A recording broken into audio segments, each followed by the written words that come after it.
Hello friend, जय श्री कृष्णा, राधे राधे। तो आइए मैं आप लोगों को आज कार्तिक माह में सुनी जाने वाली कहानियाँ सुनाऊंगी, तो आप लोग ध्यान से सुनिएगा। बहुत समय पहले की बात है कि एक छोटा सा गांव था। शांत हरियाली से भरपूर और नदी किनारे बसा हुआ था। वहाँ एक विधवा वृद्धा रहती थी। उसका नाम था सावित्री। उसके पास ना कोई संतान थी, ना ज़्यादा धन दौलत, लेकिन उसमें था असीम श्रद्धा और भक्ति। सावित्री पूरे साल ईश्वर की सेवा करती, पर जब कार्तिक मास आता तो उसका उत्साह देखते ही बनता। वह रोज़ सूर्योदय से पहले उठती, ठंडी नदी में स्नान करती, तुलसी के पौधे की पूजा करती और दियों से घर को जगमगा कर देती। गांव वाले उसे देखकर कहते, बुढ़िया को क्या हो मिलेगा इतना सब करके। लेकिन सावित्री मुस्कुरा कर कहती, कार्तिक मास में किया गया एक भी दीपक हजारों जन्मों के अंधकार को मिटा देता है। एक बार गांव में सूखा पड़ा, खेत सूख गए, तालाब सूख गए, सब परेशान थे। सावित्री ने तब भी तुलसी विवाह बड़े प्रेम से किया। उसने मिट्टी से भगवान विष्णु और तुलसी माता की मूर्ति बनाई, गीत गाए और गांव के बच्चों को मिठाइयाँ बांटी। सभी ने उसे टोका, तेरे पास कुछ बचा नहीं है, तू यह सब क्यों करती है। सावित्री ने शांति से कहा, भक्ति में कभी कम या अधिक नहीं होता, बस प्रेम होना चाहिए। कार्तिक का एक दीपक भी पूरी दुनिया को रोशन कर सकता है। अगले ही दिन चमत्कार हुआ। आकाश में बादल छा गए और जमकर बारिश हुई। गांव की नदियां भर गई। लोग कह रहे थे ये तो संयोग है, पर जो सच्चे मन से देख रहे थे उन्हें समझ आ गया था कि यह कार्तिक भक्ति और सावित्री के विश्वास का फल है। अंत में जब सावित्री वृद्धावस्था में संसार से विदा हुई, तब लोगों ने देखा कि तुलसी के पौधे के पास एक तेजस्वी प्रकाश फैला, मानो स्वयं भगवान विष्णु उसे लेने आए हैं।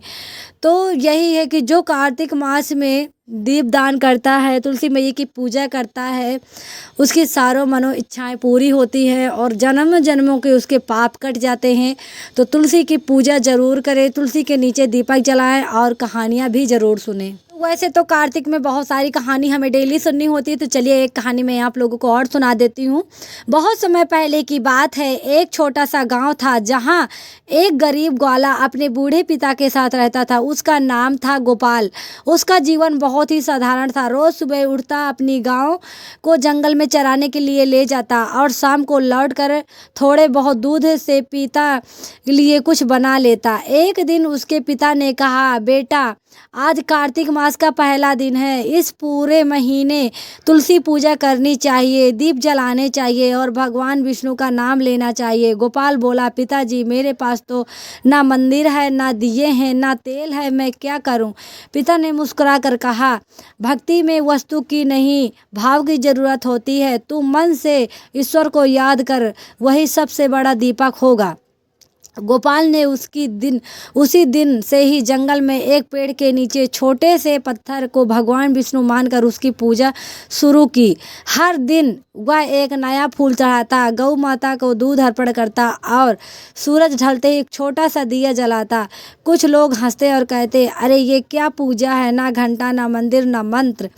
लेकिन गोपाल शांत भाव से रोज वही करता। उसका मन हर दिन और अधिक शुद्ध होता गया। कार्तिक पूर्णिमा की रात आई। गोपाल ने जैसे ही दिया जलाया, अचानक आकाश से एक दिव्य रथ उतरा। उसमें स्वयं भगवान विष्णु प्रकट हुए। भगवान विष्णु ने कहा, हे गोपाल, तू जो रोज प्रेम और श्रद्धा से कार्तिक मास की भक्ति की है, उसमें से मैं अत्यंत प्रसन्न हूँ। मैं तुझे वरदान देता हूँ, मेरी गौशाला हमेशा समृद्ध रहेगी और तेरे वंश की कभी भी कोई दुखी नहीं रहेगा। गांव वालों ने जब यह देखा तो वो दंग रह गए। अब वो भी गोपाल की तरह भक्ति करने लगे, बिना दिखावे, बस सच्चे मन से हमें भक्ति करनी चाहिए। और जिसके पास समाधान नहीं है, वो समस्या का समाधान भगवान कर ही देते हैं। तो हमें इस तरह से कार्तिक में तुलसी मैया की सुबह शाम पूजा करनी है और कहानियाँ भी सुननी है, जो भी है भजन कीर्तन सिमरन जो भी है सब करना है। लेकिन कार्तिक मास में एक भी दीपक अगर आपने जला दिया तो बहुत ही पुण्य। और अगर आपने सूर्योदय से पहले नहा लिया तो जन्मों जन्मों के पाप कट जाते हैं। तो आप लोग इन बातों को ज़रूर ध्यान दीजिएगा। कार्तिक में आप लोग स्नान अगर शुरू नहीं किया है तो 2-4 दिन ही नहा लीजिए। आप लोग ज़्यादा नहीं कर पा रहे तो 2-4 दिन ही आप पूजा कर लीजिए, दीपक जला दीजिए।